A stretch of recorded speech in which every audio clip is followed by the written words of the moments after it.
Radius is one of the bone of forearm and is present on the lateral side. There are major two joints formed with the radius bone, proximally with humerus to form radiohumeral joint and distally with carpal bones to form wrist joint.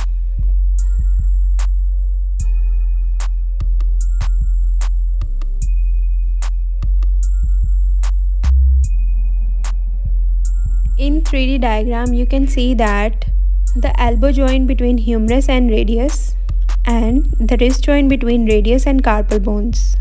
You can see that the ulnar bone has nothing to do with wrist joint, but there is a space between carpal bones and ulnar bone that is filled by a triangular cartilage which is not present in this diagram. Hence, wrist joint is formed between three structures: the radius bone, the carpal bones and this triangular cartilage. Radius bone has three parts: the proximal end, the distal end and the shaft. Let's talk about the bony landmarks of proximal end. These are the articular fovea that articulate with humerus, the head, the neck,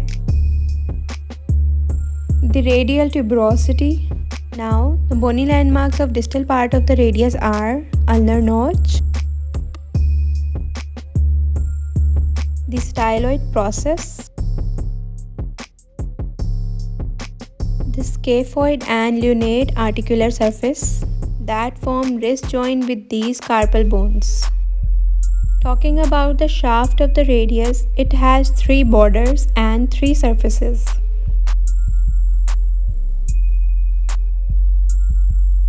The anterior border,